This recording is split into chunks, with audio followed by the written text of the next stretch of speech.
Thanks for tuning into this episode of the Human Performance Outliers podcast with Zach Bitter.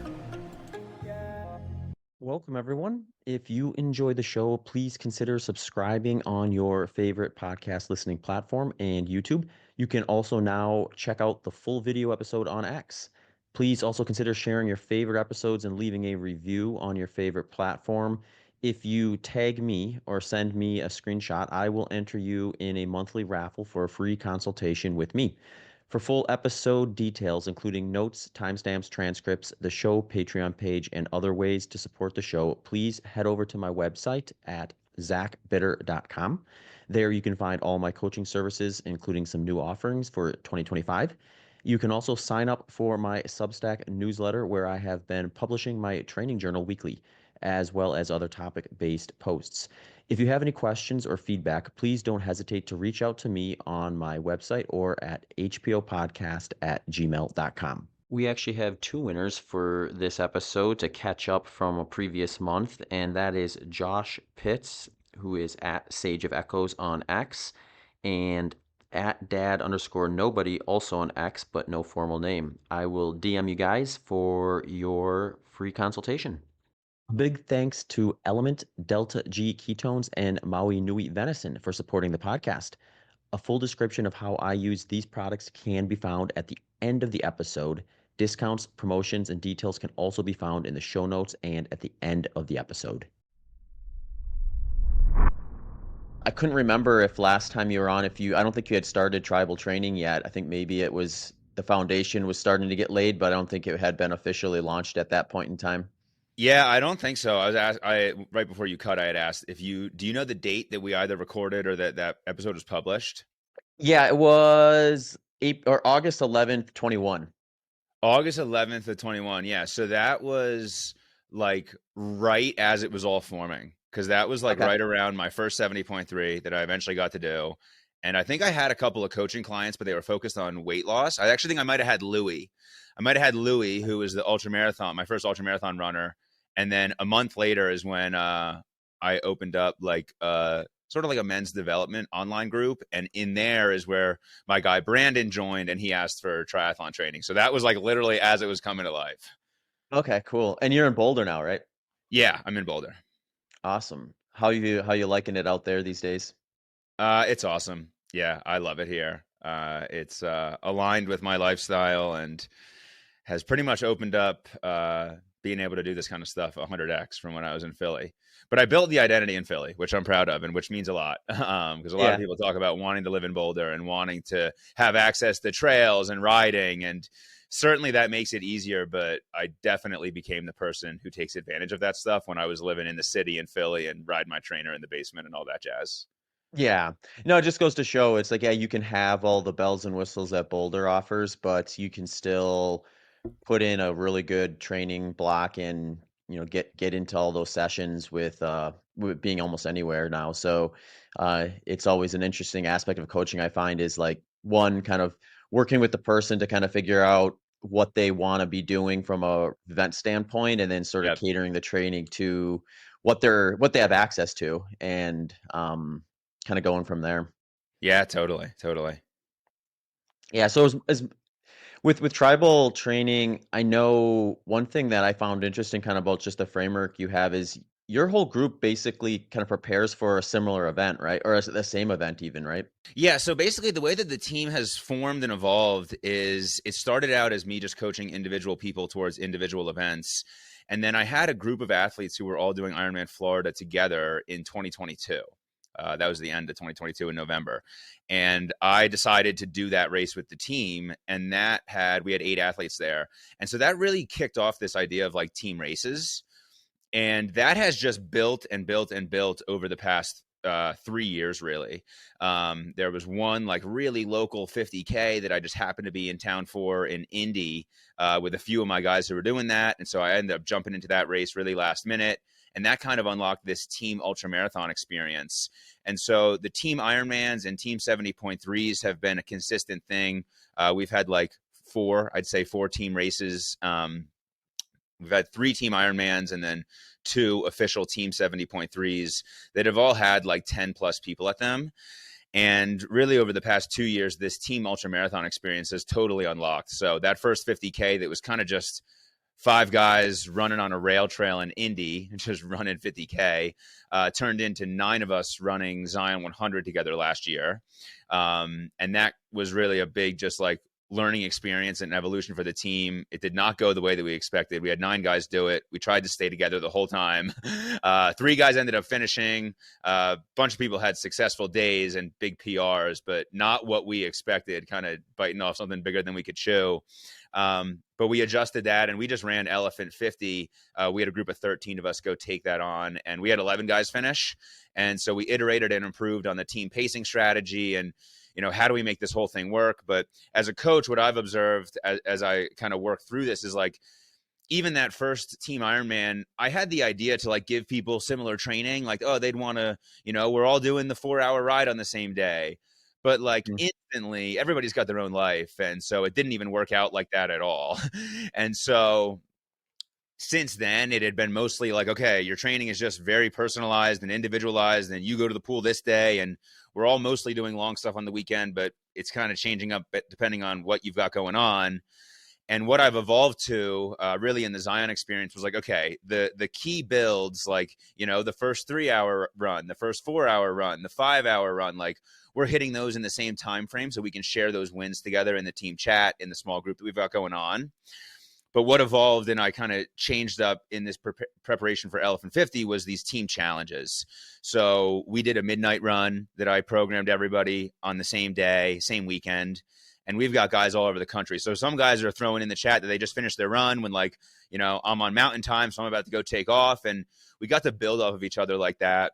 We also did a challenge that I called Tribal 24, which was basically a half Goggins. So 4 miles every 4 hours for 24 hours. And having that in the same time frame, while we've got guys in different time zones, has kind of capitalized on having similar training that we can use to like build confidence and build camaraderie, but also like we're doing it a little bit on our own time. Mm-hmm. Yeah, I find it interesting, really interesting actually, because like, I coach mostly runners, actually all runners, I should say, Yeah. not mostly, all runners. It ranges from what they want to do. It's sub ultras, all that sort of stuff. But I've um I've always kind of hesitated to do something. I've thought about it by saying like, hey, maybe I should like pick an event and see if we can get, or if I can get a group of people that all kind of want to focus on the same event and just structure something around that. But I've always like pulled back on it thinking like it'd be just tough to kind of get all that organized and get people to buy in, but you've clearly done that. So I really kind of want to chat a little bit about that, because I think like you sort of explained it to some degree, but just as a coach, one of the things that's always kind of an ongoing process is just like, where do we put targets in the training Mm-hmm. so that like the client or the runner stays motivated, excited, and interested, and then really sees the value of working with you.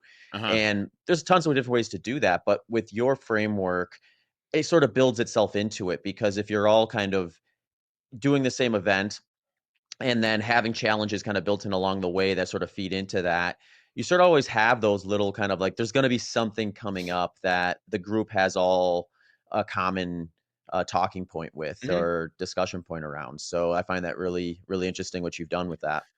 Totally, yeah. So, I mean, we just came out of Elephant 50, had 13 guys go take that on. We had 2 guys come to pace, so there were 15 total athletes there. And then immediately we've got like almost 25 people doing Chattanooga 70.3. And so it's worked out that we can sort of stack these events, and every 3 or 4 months or so, there's an opportunity to do a team race. The idea is that not everybody's doing all of these, right? I'd Mhm. like for every tribal athlete to do at least one in-person experience with us. Some guys have come to a ton. Like there's some guys that I see, 4 or 5 times a year, and they live on the other side of the country. But yeah, what I've iterated through is basically how to build camaraderie and experience through these races. So, I see other triathlon groups or endurance groups, they do the team race, but I think that they're missing something that I observe just through online business building and community. So a few things that I've worked through are basically like these mini cohorts. So we do a 6-week or an 8-week cohort that's got a call a week or 2 calls a week that have intentional discussion and preparation of that event. And number one is that it provides some accountability for training, right? You got a team call on the schedule. You got to make sure you're doing your stuff. But it also gives guys a chance to get to know each other. And so when they show up in person, right, they're not just totally brand new people that just happen to both be inside tribal. Like they've been on team calls. And even if they've only joined 2 or 3 of the 6 or 8 or 10, it's still something that gives them a little bit of stickiness. Another strategy that I've used is small group chats. So I have around 60 athletes inside a tribal as a whole, but I create these small group chats for each event. So, the elephant chat had all the guys doing elephant, and people are a little bit more comfortable to share in those groups. There might be a little bit more training focus on, hey, I did this specific run or whatever. And that's all really how I'm building people in preparation of the event. And then when we get to the event, I really like to put on experiences. So, as a kid, I worked at a golf shop, and my favorite day of the whole year was the member guest. And it's like, how do we really enhance this by showing up in service and providing extra little pieces of gear or surprises or things like that? So, that all really started with just the idea of like team tune-up sessions, right? We do a swim together at Ironman Florida, but then I also host a team dinner in prep of the race. I've started to add things in. I really like to do gear surprises. So ahead of elephant, I had some funky ultramarathon hats with like the flaps and the sunshade built and surprised those guys. But it's really all just been building on itself. I would really describe our elephant experience as like a team race retreat. We had a team house that everybody stayed in, and I was really intentional to do mindset workshops. So we had a mindset workshop on Thursday night. We did another one on Friday morning where I guided the guys through breath work, visualization, writing exercises, small group circles to work together and then share with the whole group. We kind of laughed that we were a little bit too gear and fuel and pacing oriented for the Zion experience last year. We were like the midwit meme we laughed about, where it was like million drop bags, all this data, how many shoes, how many pairs of socks. And my reflection was that we didn't spend enough time talking about mindset and, really blending the team together. And so that was just a learning experience. Sweet. All right, we got another one. Let's adjust. And so the focus this time, right, we still did a gear check and sort of a pace prep, but it was like 10 minutes on Friday evening before the race. And so that's kind of how it's all unfolded, and just the idea of it really stacking on top of each other. Mm-hmm.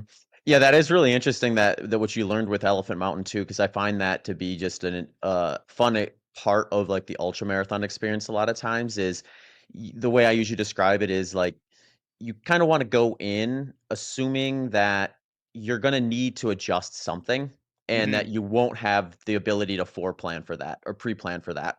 So if you go into kind of the planning process with like, okay, I got to make sure I have literally every possible thing covered, you end up with just like a U-Haul full of stuff and you're going to use 1% of it. Right. So eventually, and some of it's just getting experience too, to kind of knowing like what are the things that I probably should have, because if I don't, I'm going to end up really costing me my day, or I won't be able to express my true fitness because I didn't have this one thing that was clearly needed. But then yeah, there's a ton of other stuff where I think it's like you learn like, okay, yeah, if I probably won't need that, and if I do, there's going to be solutions. So it is like you're saying, getting in that right mindset of just like, how do I problem solve, so then when something that you don't expect inevitably does occur, you're just better equipped to be able to utilize the course resources and things to be able to get through some of that stuff. But everyone is going to be different in terms of how much stuff they want to bring to those drop bags and stuff too. I've seen some pretty impressive setups as well. Yeah, what I observed last year as a coach is that, in my athletes, and I'd say in myself as well, because I'm running these ultra marathons with the group, Mm-hmm. is that you start to think a little bit too much about gear and drop bags, and all of a sudden, all your faith is in that. And all of a Yeah. sudden, your faith is in, oh, the new pair of shoes at mile 70. And it's like reorienting that for Elephant Mountain was just of utmost importance, right? Faith in our ability to problem solve, faith in our ability to make like patient, calculated decisions. We had a huge just like vibe of urgency in that Zion experience that basically corrupted everything. And so the idea of like, a big theme that came out of our race was consistency, not urgency. Tribal prof Jordan Goldstein was just awesome in kind of clarifying that in real time. especially as we were pretty much up against the time cutoff a lot earlier than expected. But then we got a bit more comfortable pacing with a more relaxed time cutoff for aid station 2. And so kind of just not freaking out and having faith that you can keep moving forward, while also knowing like the foundational things, like, you need to be eating and drinking. Your body needs basic things, right? You need calories, you need hydration, staying positive, continually moving forward, not having like these wide gaps in, I am still doing some run segments, but my walk segments are now 25-minute miles. Like that to me was what we wanted to avoid. So having faith that we were just moving along at, somewhere from 15 to 18 miles an hour the whole time, or minute per mile was really huge. Mm-hmm. And you're trying to get the whole group to stay together the entire time? That was the mission at Zion, and we realized that was a mistake in approach. Yeah. What basically happened at Zion was that we had 9 total athletes. We stayed together quite well, basically up until 45, which honestly, looking back, was kind of surprising. That's There impressive. started to be Yeah. a bit of what's that? That's impressive.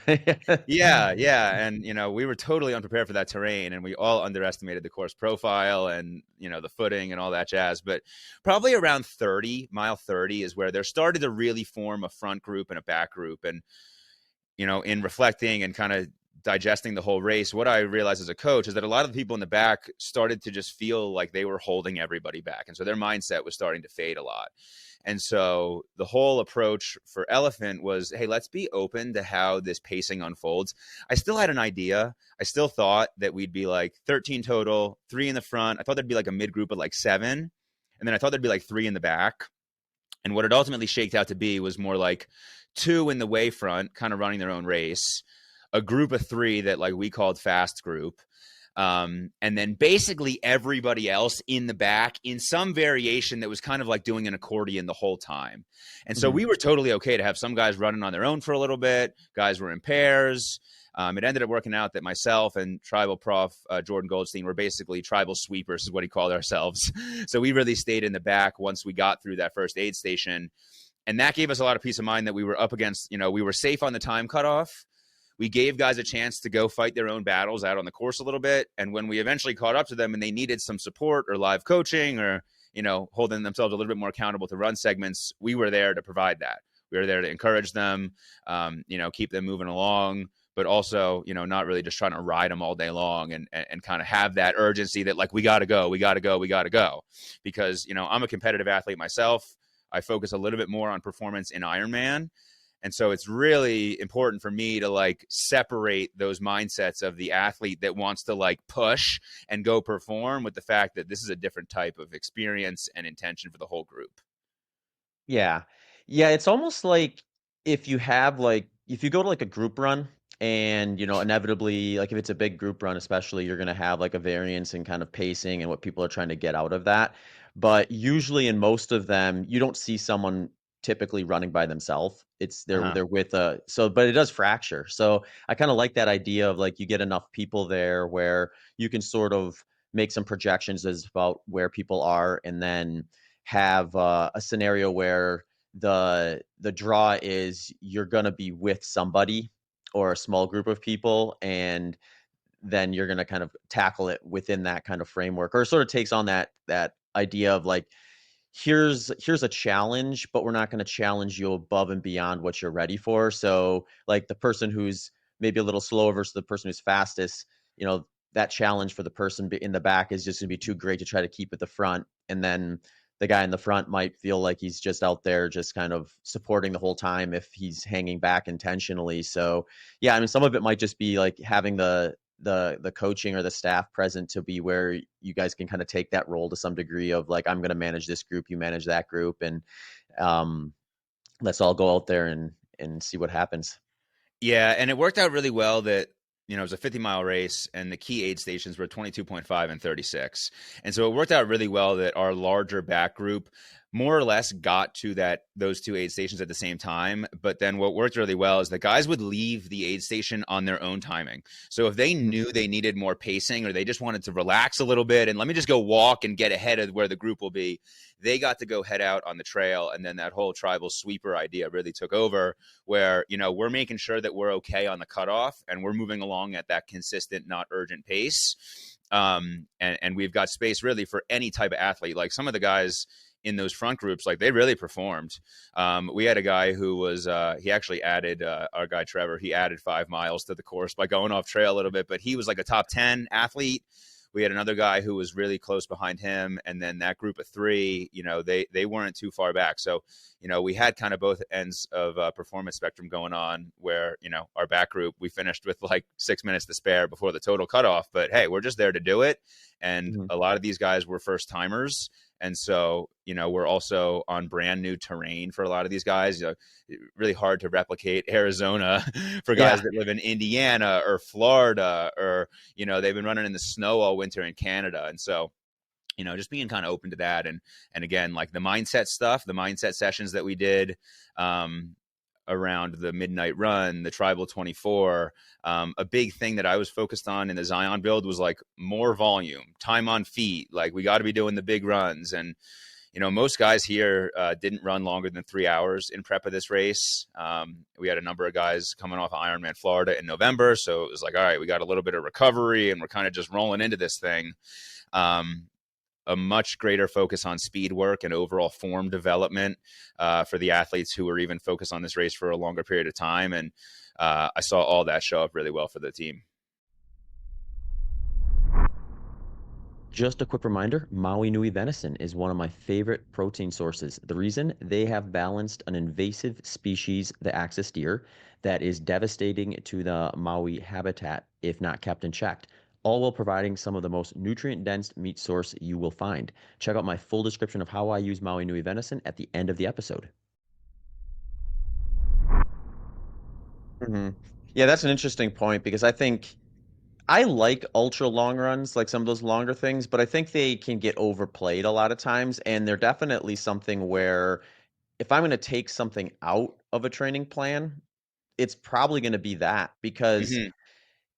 really my goal is first and foremost is just to get the person to be as fit of a runner and in a lot of cases hiker as Uh-huh. I can. And those usually quality for those usually end up happening kind of inside of that 3 hour time frame. So then it's just like going beyond that tends to be something where it's like, okay, now we're in the world of practicing race day specifics versus entirely focusing on just improving your fitness. Because I'm sure and the guys on your team know, like you go out for 5-6 hours on a Saturday, probably not getting a ton of quality out of the next couple days.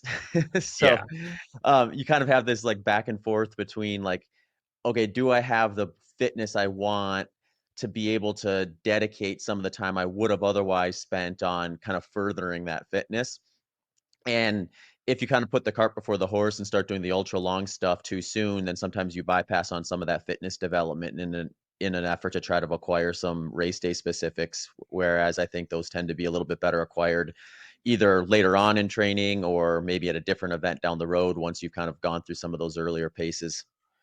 Yeah, another thing that I saw last year in the Zion prep was that some of those like 5 hour, 6 hour sessions, they really ingrained like bad form on the trail, really Mhm. sloppy habits, just the body breaking down and the mind just kind of drifting towards this slog effort. And yeah, for some of the guys who did not run longer than 3 hours or so, I mean, they ran through the finish of this thing, and they felt the speed work show up. So yeah, it was overall a good adjustment. I'm curious for your training, your coaching, like a 50-mile race. Do you have right? Is the 3 hour mark around where like you'd want to make sure somebody gets to, or what kind of frame do you have on the volume perspective with sort of the peak long run? Yeah. Yeah, I mean, I think there's still like if you work up to it, I think up to 3 hours is a pretty reasonable target for most Mm-hmm. people to be able to still kind of maintain quality and still feel like they're getting the benefits from that plus being able to include speed work and things like that in the rest of their training. Uh-huh. And usually what I end up doing is, I mean, there's exceptions. You get like folks who are just exceptionally good at these things and they're running basically the entirety of a 100 mile or mostly the entire 100 mile, in which case then we have to really focus things towards like, all right, well, let's make sure we're kind of making sure your running form stays efficient and stays tight and you're able to tolerate quite a bit of volume within that context. But the majority of 100-mile finishers are typically going to be doing a fair bit of hiking, Mm-hmm. and when you look at their pace, it's like it's suggestive of almost a brisk walk. Mm-hmm. And then in that scenario, I'm looking at it as like, okay, well, there's going to be running, so we want to make sure that's checked. But if there's going to be a lot of walking and hiking in the event too, then we can make improvements in terms of their efficiency there as well. So, maybe a certain effort produces 2 miles per hour at their current state, whereas if we put some focus into it, maybe it gets up to 3 miles per hour. Well, Mm-hmm. if you're hiking 40 miles of a 100 mile and you go from hiking 2 miles per hour to 3 miles per hour, that's a very consequential improvement. Mm-hmm. So then what I do is, like, if I would schedule them, say, like a 5 hour run or a 6 hour run, I actually probably should refrain from calling it a run at that point. It would be like, let's maybe run for 3 hours of that. So we're still tapping that system, but let's sprinkle in hiking breaks, or chunks of hiking in there where we're actually practicing that too, and almost looking at it like two workouts within this time block that you're kind of oscillating between. So we're really focusing on what they're actually doing on race day. We're focusing on still giving them enough volume of running that they're getting the benefits of just sustained longer running, but then Mm-hmm. also kind of working on that hiking side of things too. But at the end of the day, I usually look at it as, I'm less worried about someone being able to problem solve with hiking and walking than I am being able to continue to run. So if it's something where, I mean, you probably have clients like this too, where they've got basically career, family life, and things like Yep. that. And there may not even be a 5 hour block that we can reasonably schedule for more than Yep. a couple times in a training block, if that. So for them, I'm usually kind of leaning into kind of just like, let's make sure we get them fit as a runner, focus on that side of things. Assume that they've been walking around their entire life and we can lean on that to some degree. The lower intensity stuff tends to be a little bit more preserved anyway. So um, I kind of look at it that as from an order of operation standpoint. Yeah, that's interesting. That's making me think, if I'm hearing you correctly, that like, if there's space for a 5 hour effort, it would be like, maybe more intentional to run more segments in the first 3 hours ish, and then more hike and walk segments in the back half. Is that what you're saying? Yeah, I mean, I like that structure because I think, for one, it may just depend on what your goal for the workout is. For Uh-huh. if the true goal is to get the benefits from continuous running, kind of in that kind of like higher end of the easy category, like zone 2 type stuff, then I would probably want them to be running continuously versus breaking that up with a lot of walking. Mm-hmm. Now, if I'm working with someone who's maybe just going to be fighting cutoffs and their pace is going to be a little bit slower, and some of that walking still maintains like a cardiovascular benefit for them, then I think we have a lot more options in terms of how much we chunk that up.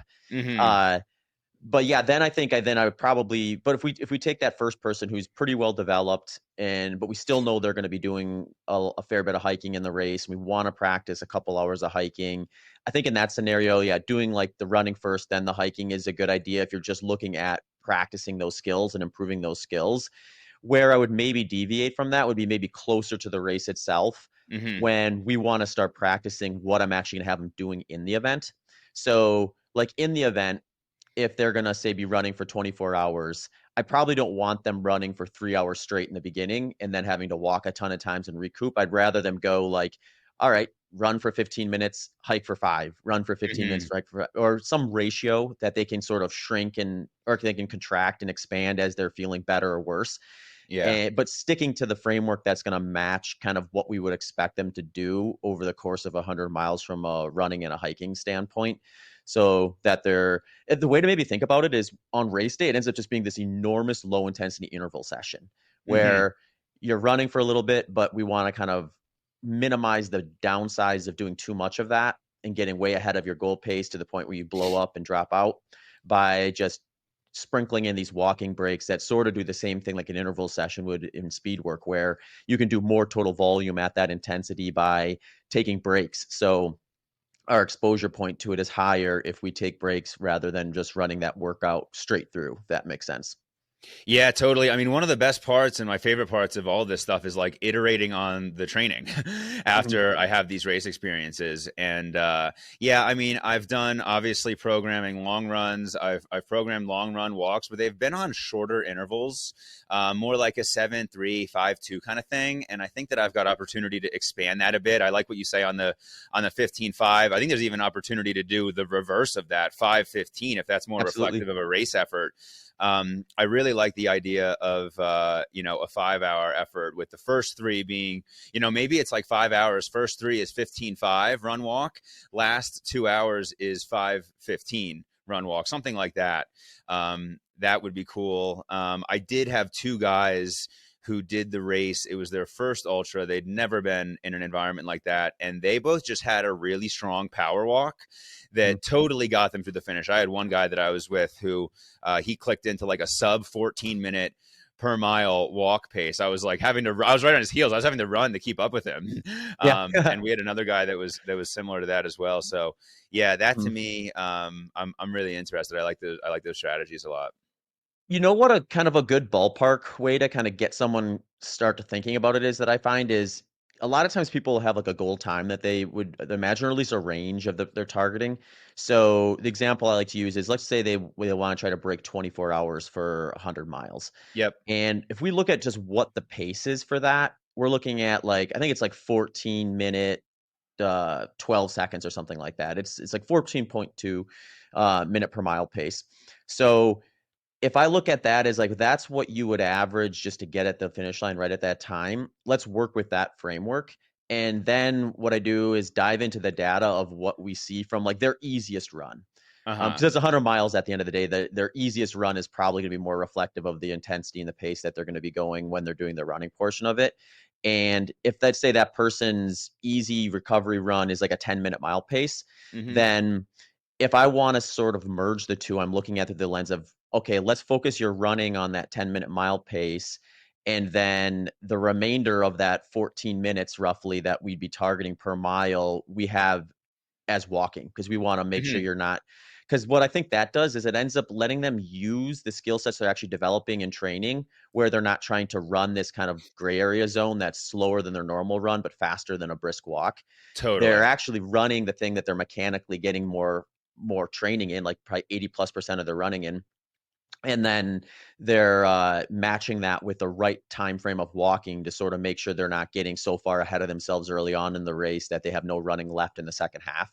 And then we can kind of tweak some things like what you said. I think is great because, like, you do have that variance in what people can do from a hiking standpoint. So you might get a real strong hiker versus a little bit of a weaker hiker. And if you really want to start implementing that in their training, you can too. I have one client right now where we're really focusing on that. So we have him doing these kind of hike sessions after runs and during different phases of his training, just based on kind of where his freshness is, to get an idea of, like, where his current hiking pace is, and then we're going to Mhm. monitor that over the training and see how much faster we can get it, and try to actually put some numbers to, like, the improvement potential of something like that. But yeah, I mean, it's an interesting topic, and you can just go into the weeds with it and in the framework of it all. But the 100 miles is just one of those things where it's so long, it's so unapproachable in training in terms of what you're actually going to do in any given training session, Uh-huh. that I think, like, building out structures like this so people feel confident about being able to both do it and also wrap their head around it. Because the other thing about giving someone a framework versus, okay, just go out there and just wing it, sort of. I don't want to say wing it because they're not winging it, but, like, kind of like trusting their intuitions and running what they think is right early on, which in 100 miles is usually a little too fast. Yeah, yeah, yeah. Then they actually have these, like, small benchmarks to kind of think about, where if it's a 50-50 split and they're doing half running, half hiking, then maybe we break that into like 20-30 minute segments, and then they're just, like, kind of chipping away at those versus thinking about how they're trying to get to 100 miles all day long. Yeah, no, I'm aligned with it. It to me, it's also just like, what will make the athlete feel confident and bring, what are they putting faith in? Yeah, Right? yeah. Getting away from the gear bags and the second pair of socks or whatever all that is, and, like, the efforts that they've practiced in training. And yeah. Mhm. Yeah, and I'll add one more thing too. The other nice thing about planned hiking is, I'm sure you realize this, is, like, when it comes to, like, gear management, eating and drinking, and just even putting that stuff away, it's so much easier to do that walking and hiking than it is running. So Yeah. you can sort of dedicate a lot of your drinking and eating and just gear positioning type stuff towards those hiking segments. So then you add a little structure to that as well versus it being just a little bit more kind of on a whim. Yeah, and that's one thing that I'm adjusting with the programming coming out of this race is, like, I've programmed hikes after, maybe it's like a long run Saturday and then a hike on Sunday, but Just bringing a little bit more, bringing 5 or 10% more intention to that, of being like, hey, we want this to be a kind of a race pace kind of hike effort, and we want this to be fueled properly, and we want to have you using good form with the poles, and Mhm. you're not just Yeah. kind of out there on kind of a family walk. Absolutely, yeah. No, I think you're right, and there is one of those things where I'll notice this with running and hiking too, as that fatigue sets in and maybe some boredom and just harder time focusing is like that natural speed that kind of slows down a little bit. So practicing the intention and working with tools like poles and things like that, which do take practice a lot of times. Um, the research would suggest that your benefit of poles is there if you practice with them and maybe not so much if you don't. Hmm. I don't know if it's dug into it quite as much as it could in terms of the varying paces that people are going to do, because my thought would be like if someone's doing a lot of hiking with poles, they're probably going to be faster almost across the board versus someone trying to do some running with poles, which I think is maybe a little bit more of a skill set to develop. But yeah, I mean, getting all that stuff kind of on the radar of the participant is always kind of fun to see their progress with it. Just a quick reminder that Element Electrolytes is my go-to electrolyte source. They are offering a free sample pack with purchase for all HPO listeners at drinklmnt.com/HPO. Check out my full description of how I use Element at the end of the episode. Yeah, and just the value of their experience, like the athletes, being willing to come and do something like this and put themselves in that kind of environment, and then they're like, "Oh, well, now I understand why you had the hikes programmed on Sundays." But now it's also like, as a coach, I'm like, "Oh, well, now I understand that I could tell you all of the specifics of how this shows up in the race experience." Hmm. Yeah, for sure. How do you go about picking events that the group's going to do, or the ones that you're going to give them an option to do anyway? Yeah. So the foundational team event had been Ironman Florida, and that just happened to be that a few guys were interested in doing that, and I was like, let's just make it a team thing. Um, we also did Ironman 70.3 Muncie, and that was like, hey, I've kind of got a cohort of guys in the Indiana area that are going to do this, and like, I'm down to go fly out and like live coach at the event. Mhm. As the race experiences have expanded to ultra marathons, I've balanced like time of year. I like to do them in more of this like winter, early spring timeline. Zion was in April. Elephant Mountain was just in February. Go into a cool, warmer place, right? Go into the desert, go into Arizona, Utah is great that time of year. Um, I also selfishly was a little bit like, I'm Ironman focused, so I don't want to be preparing for a 100 miler or something like that, in the thick of the summer. But I've relaxed on that a little bit, and not that I didn't like ultras, but I really enjoyed this past race, especially as my body. I've just been doing this longer, so I'm like, holy cow, man! Like I'm getting really durable at this stuff. Mhm. Um, and yeah, I think we've got a couple different ideas for how we're going to structure the next team ultra experience. The idea of maybe having more of this race retreat experience where it's a little bit more, make the cutoff first timer. Anybody can do this. Come and I'm going to coach you across the finish line. Maybe opening it up to an experience where we've got like a group of athletes that are like looking to just really run a hard race and compete. And we might not all stay together, but the idea is that if you're going to this race, like we're running this thing, and if you're in the back of the group, you're in the back of the group, and that's okay on you. Mhm. Just kind of letting it evolve a little bit and kind of just see what's going on.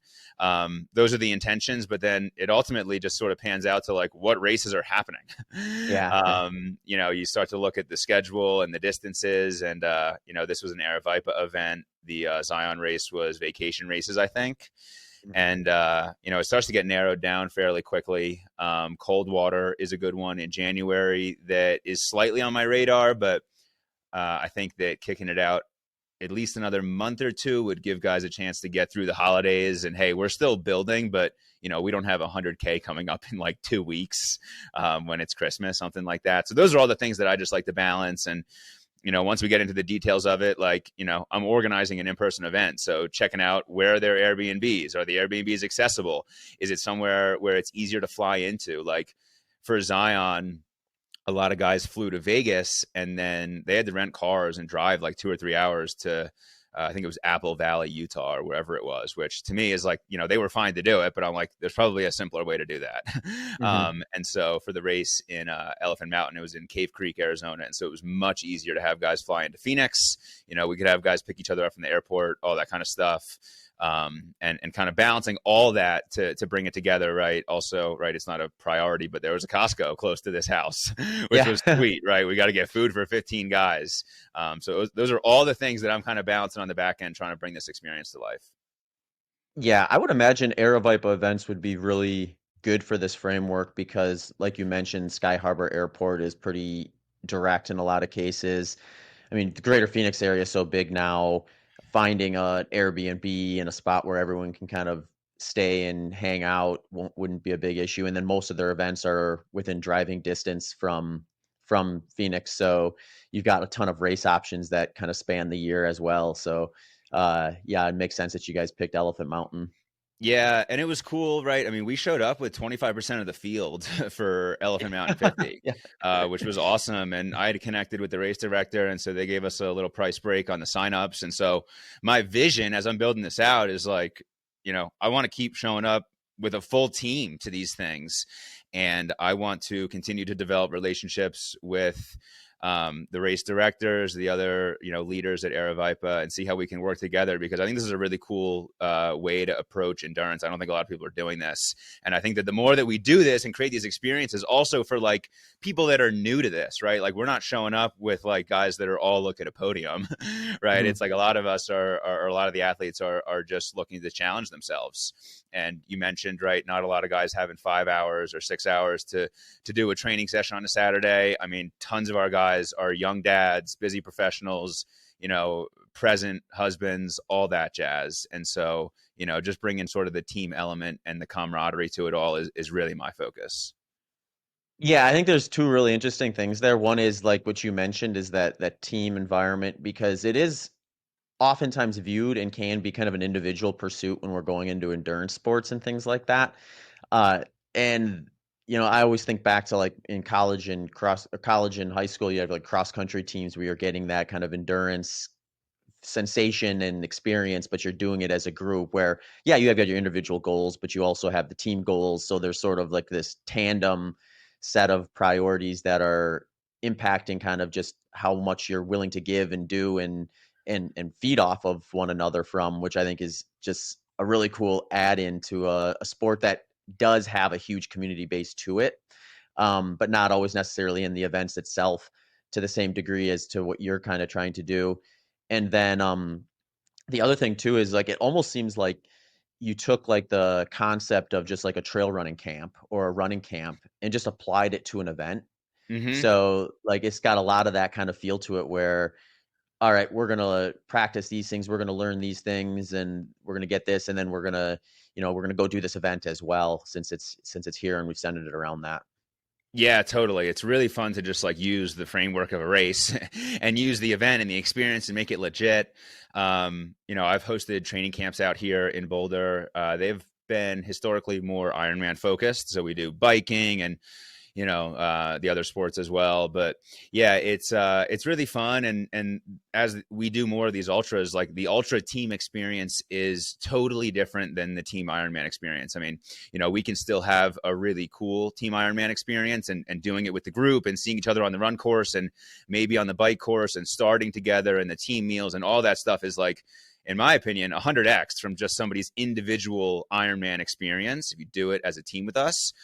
But that's totally different than running with a group for 50 miles.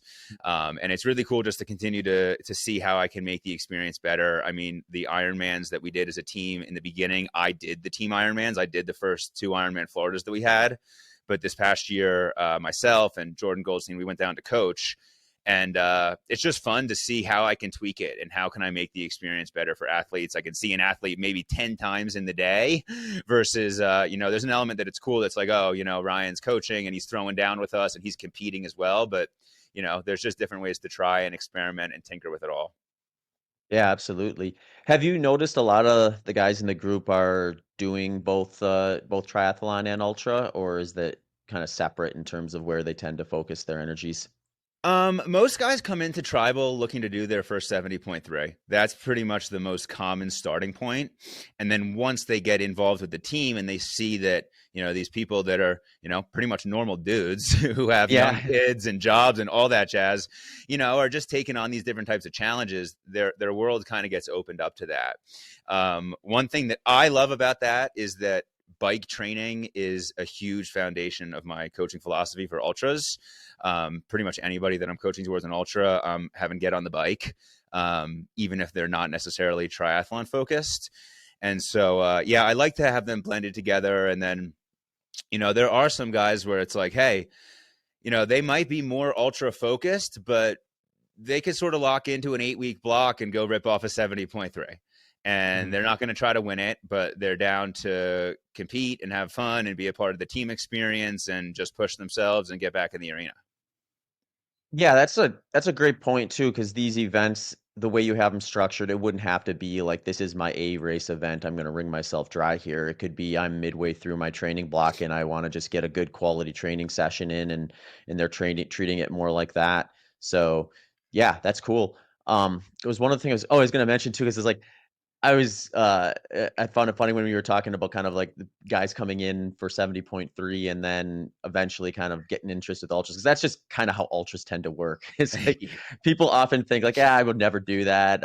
Yeah, that's too much, or maybe I can't do that. And then, yeah, they a lot of times what happens is someone will go to an ultra marathon, say like crew or pace or something like that, and then they'll see the whole experience like, you know what, maybe I could do that. And then you get to talking to people and you realize, you know what, the training really doesn't have to be any more insane than training for any other endurance event. It's just kind of like order of operations and putting in the work consistently and find yourself at a finish line on one of those things. And I always find it interesting what kind of draws people towards it or where that curiosity first got sparked.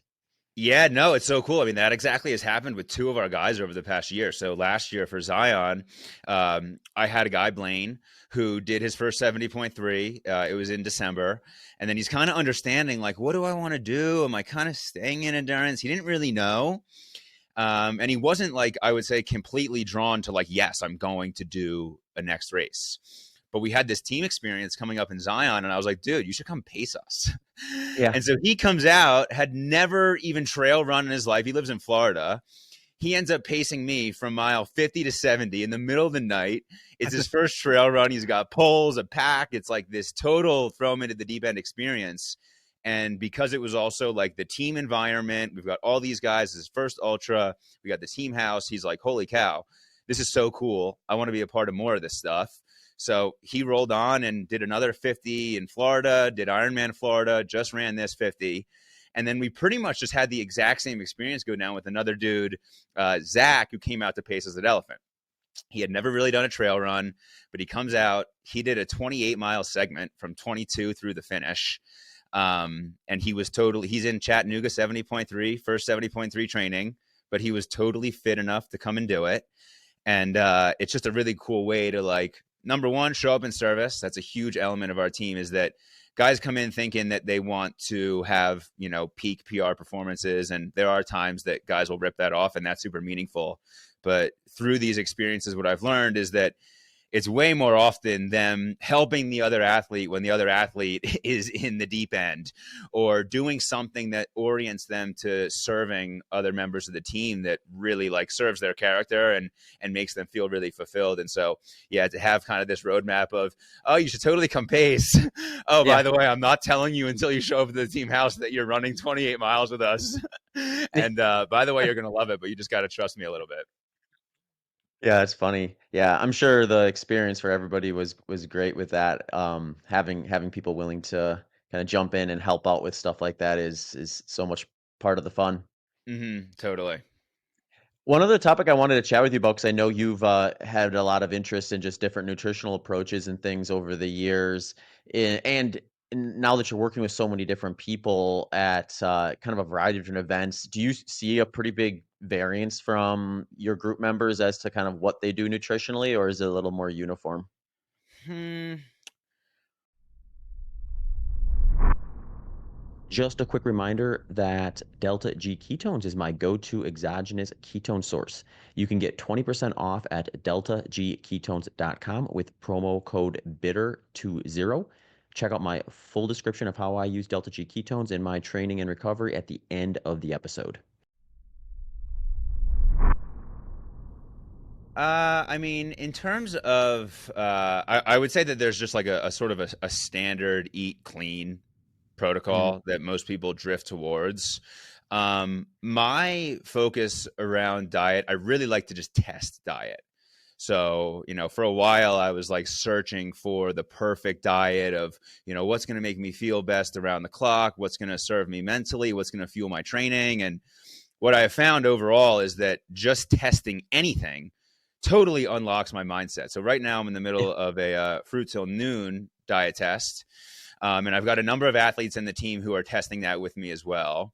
I would say that we've probably got around 30% of our group who are focused on weight loss. So, like I said, we Mhm. got normal dads, right? We got normal guys. We have an accountability chat, and we've got around 60 people in the team, and I think there's around 20 or so who are in that chat, and we do weigh-ins to help hold them accountable and share their strategies and stuff like that. So, the around the clock nutrition is something that I don't really broadcast as this is what we should all do. I have drifted more towards, this is how we want to approach race fueling. And this is how we Mhm. want to fuel training. And, these are just like foundational principles that we can rely on. That's a bit my approach with guiding the team as a whole. So yeah, that's kind of, at least just for starting of the conversation, that's where we're at. Yeah. Yeah, I find it interesting when you have large groups like that just to kind of compare to see what you're noticing versus what I see sometimes too. And I have clients that range from strict ketogenic diet to folks who are vegan, high carb vegan and everything in between. So it's like, yeah, the day to day. I think you're right though. I think finding something that you can consistently stick to towards the goals you're trying to get, whether that be purely performance or weight loss, depending on what the person's kind of primary focus is going to be very varied. And then it comes like, how do you apply what they're doing in their day-to-day nutrition to their fueling strategies in the races and the events that they're participating into? Because kind of the other side of that is we have like a lot of conversation and endurance training right now around just hypercarb fueling versus low carb fueling, and then kind of somewhere in between. And I know I've got clients who are they'll target 100 plus grams per hour, and then others who are like, all right, I want to just minimize how much I'm putting in. So what do I have to do to do that? And it gets to be a pretty wide spectrum of different kind of preferences and approaches within even the group to some degree. Yeah, I would say that the overall, like, the type of attitude towards nutrition that my group has is definitely into like regenerative ag, high protein, definitely not like full carnivore, but like, eating a lot of protein, a lot of meat. That would be really the focus. I don't really think that I have anybody that's like a ketogenic diet. And so yeah, that would be like the first frame, and then the things that I shared a moment ago. Mhm. Yeah. Yeah, I find most of the time when I'm working with someone who's a strict ketogenic diet, they're there for other reasons outside of their training and performance. And then if they're not, they tend to do a little bit better by just increasing their carbohydrate to some degree. They're still Hmm. usually in the low carb category. Even if that's just like, and there's actually a study that came out recently that looked at actually ketogenic athletes introducing 10 grams of carbohydrate per Yeah, hour, yeah, which is yeah.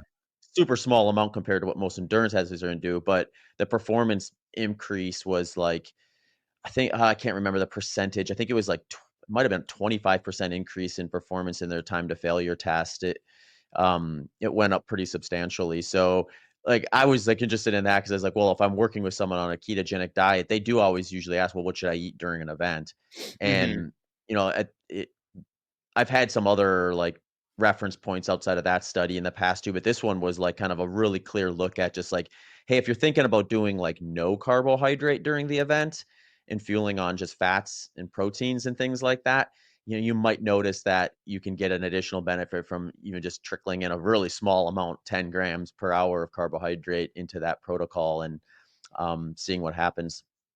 Yeah, I would say that I definitely have guys that have interest in the general low carb approach, and there's some elements of fasting that people have done too. Mhm. The framework that I'm testing out now, I reference a lot of Brady Homer's writing, and he had a study that showed that carbohydrate timing after exercise, there was some type of performance study for next day intervals, and I think it was like a 30% bump in how long the test subjects could hold the intervals if they had carbohydrates within a 3 hour window post exercise. So that to me of like, all right, I'm trying to teach people like, hey, you have a VO2 ride tomorrow. Like you are definitely going to want to have carbs in the day before and within this time block of training. But, to me, that's also something that I'm testing now is because I feel like my own nutritional journey, back when you and I first chatted a couple of years back, I was doing the carnivore and the plant-based testing, and I Mhm. was really unlocking a lot of mindset around low carb.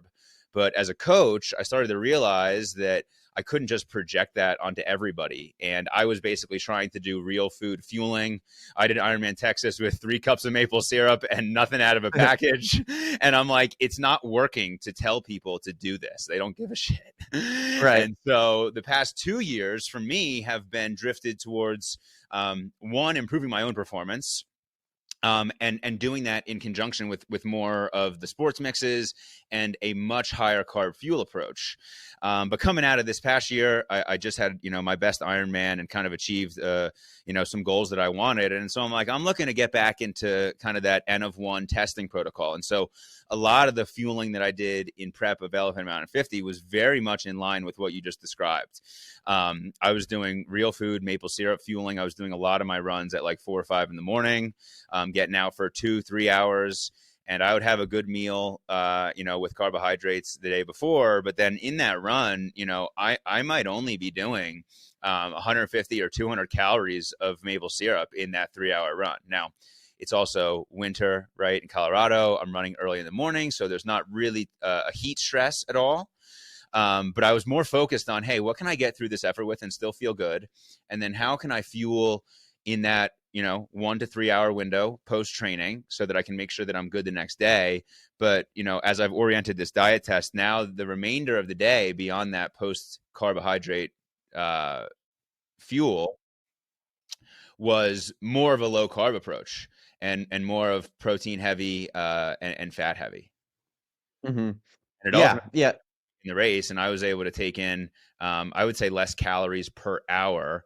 I still ate probably a ton at the aid stations, but I was not stressing the 400 calories an hour every hour through a sports mix and a bar and a gel. It was more of, I was kind of just doing Cliff Bars, and I was making sure that I had at least one an hour, and then I was starting to mix in some other stuff once I got through the aid stations. But it was kind of about making my body feel good in the effort and then making sure that I recharged up at the aid stations. Mhm. Yeah, you know what I always like to share with people when it comes to inter-race fueling is, based on what we currently know, is like if you're looking at just like a framework, because I mean, the hard thing I think for people is they'll go online and they'll see like X athlete 150 grams per hour, X athlete no carbs per hour, and Yeah, yeah, then yeah. everything in between. So Sam like, well, Long, 600, right? yeah, right, Or David Roche, 600 yeah. calories an hour, right? Like these top end guys that are just like training the gut for years and totally overloading it. Um, for the average Yeah. guy who we talked about might not even be doing a 5 hour training run, totally different. Yeah, and I mean, I think it's just like there's like an equation you could sort of apply to just to kind of get an idea of like where a good spot for you would be is if you kind of go back to what we were talking about before and just kind of like try to appreciate the workload that you're going to be doing on an hourly basis. So for like say someone who is going to be covering 4 miles every hour versus someone covering like 9 miles every hour, Hmm. those are two very different workloads. Like they may have the same caloric demand over the course of the distance they're traveling, but one of them is going to get there twice as fast. So they're trying to jam all that food into half the time. So you get someone who's on that kind of the slower end of that range. If they're doing 4 miles per hour, their workload is probably like 400 to 500 calories per hour or something like that. And if it's a lower intensity event, which it would likely would be at that pace, then someone on a moderate to high carbohydrate diet is going to be maybe like a 50-50 split between carbs and fat. So you can kind of start working those numbers and get an idea of like what some target points might be for you.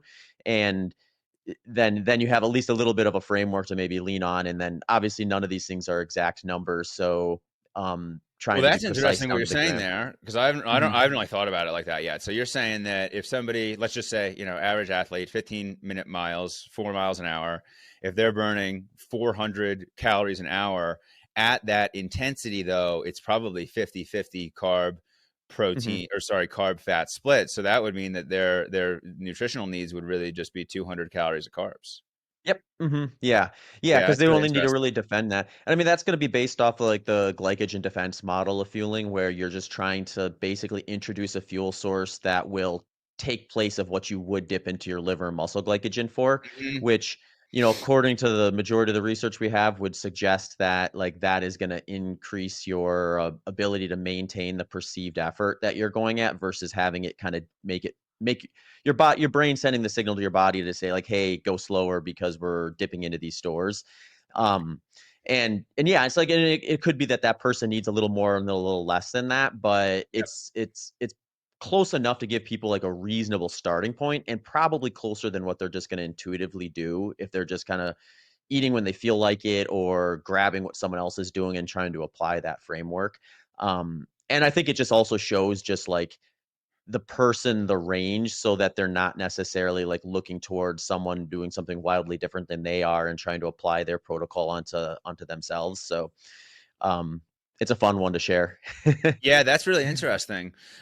Certainly, my one of my biggest fueling lessons from the Zion race was that there were a couple of times that I just allowed my heart rate to get up into my thresholds, going up Mhm, hills and up against the clock, and the team is falling apart, and I'm trying to catch the guys ahead, and all this jazz. And it was like, as soon as I went up into that Z4, it was like my body was just zapped of energy because I wasn't also then refueling it well enough. So mhm, I think the intensity management and knowing what your own, like what's the relative effort for you compared to a standard zone 2 run, or compared mhm. to whatever it is for you. How would you go to figure out the split of carb versus fat burning at a certain intensity? Do you have any kind of protocol for that?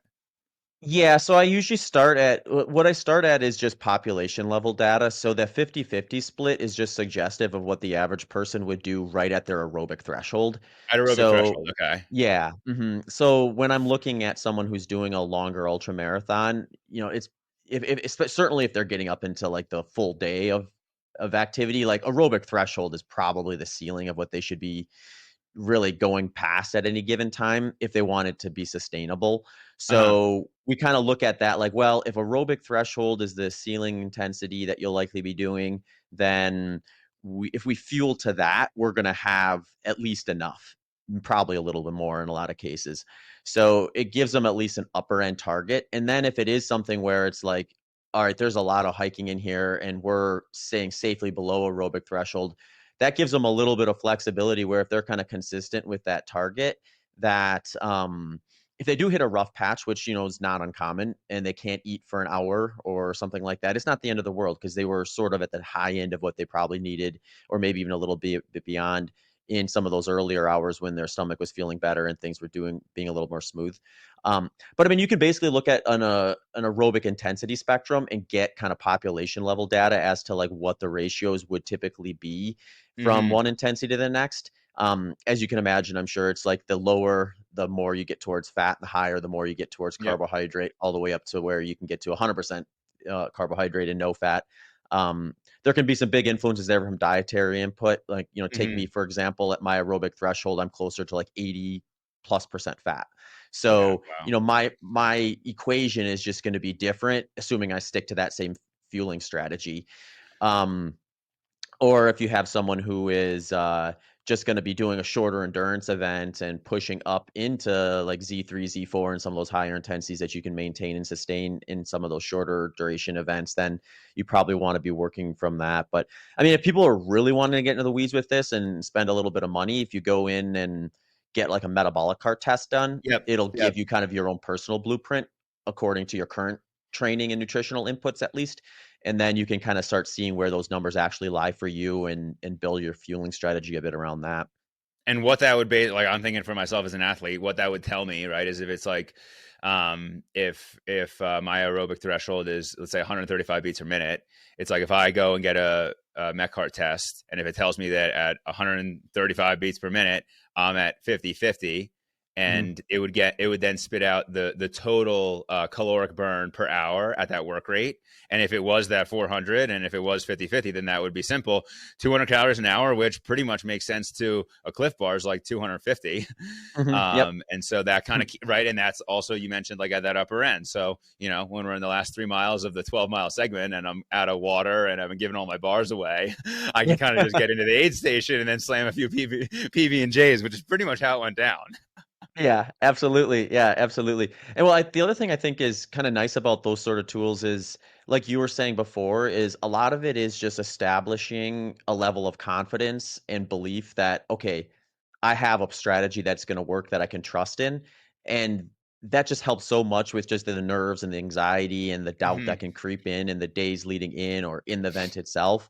Just kind of knowing, like, all right, I did it's the same thing like you go into a test when you did your homework. It's like, okay, I'm confident I know what I'm doing versus I didn't study at all for this test, so what's gonna happen?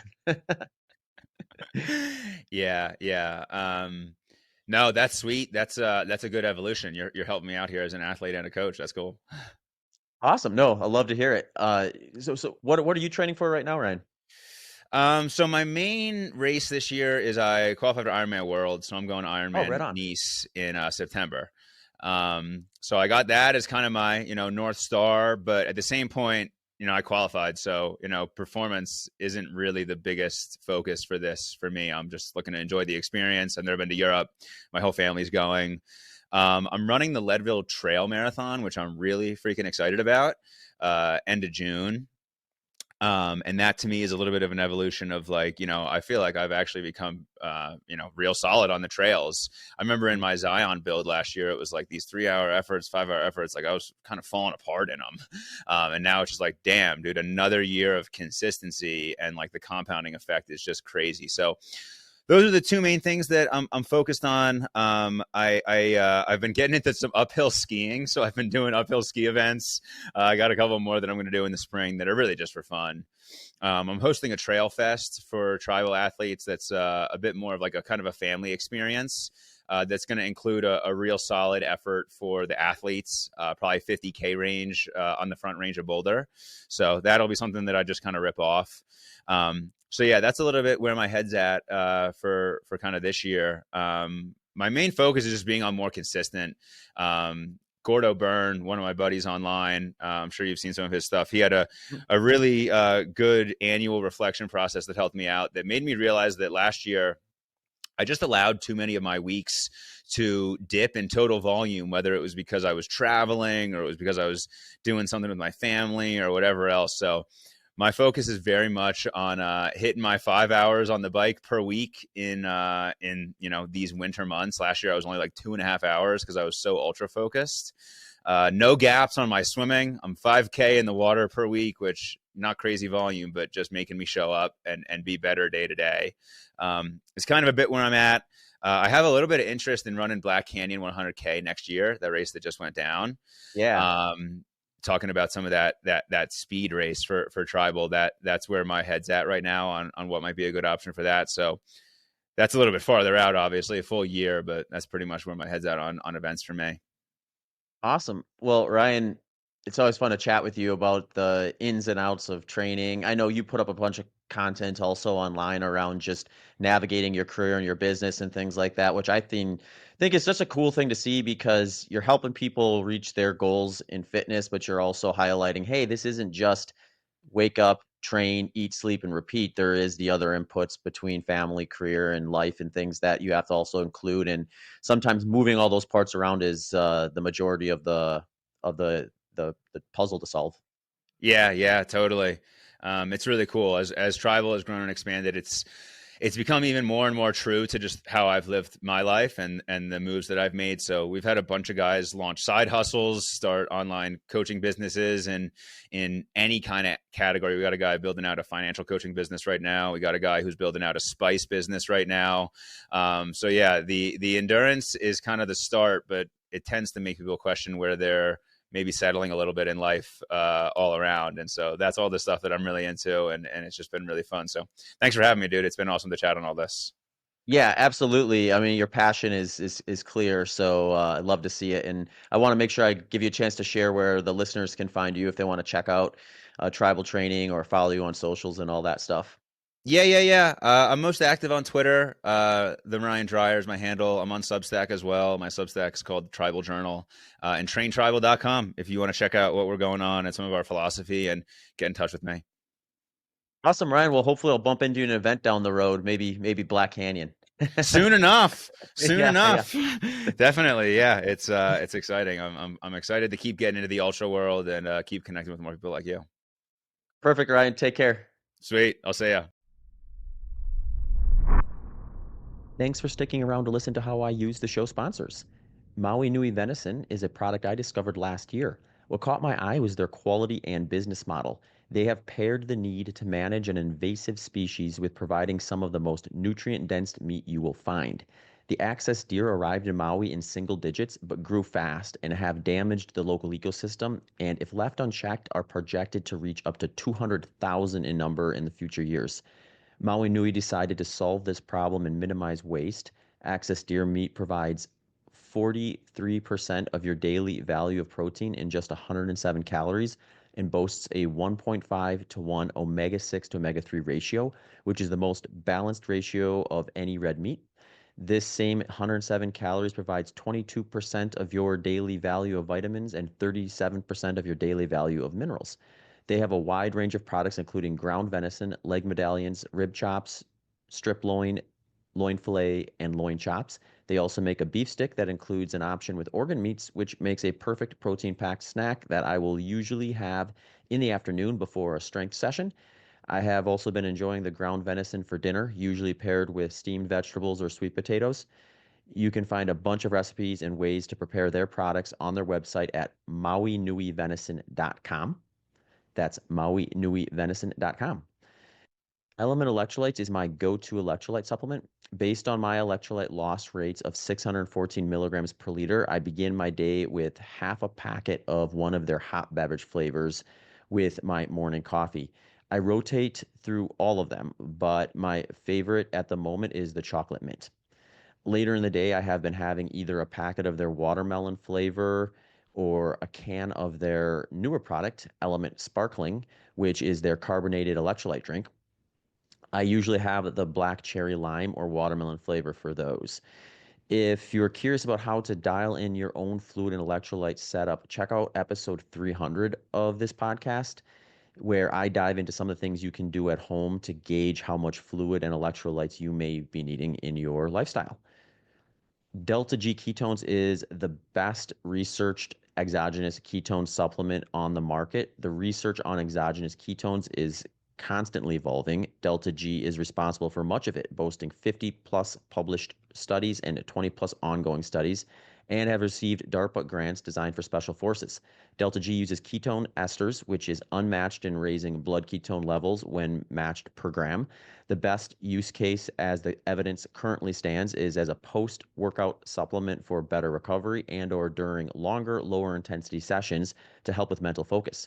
For this reason, I will have a bottle of Delta G Performance, that's their blue bottle, after my biggest workouts for the week and during long run training sessions once I have been out running for 45 to 60 minutes.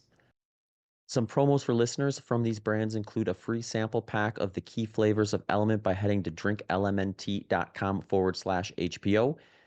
20% off your next order of Delta G ketones at deltagketones.com with promo code BITTER20. And if you want to check out Maui Nui Venison, head over to mauinuivenison.com. You can find links and details to all those in the show notes and on the episode landing page. Thanks for tuning into this episode of the Human Performance Outliers podcast with Zach Bitter.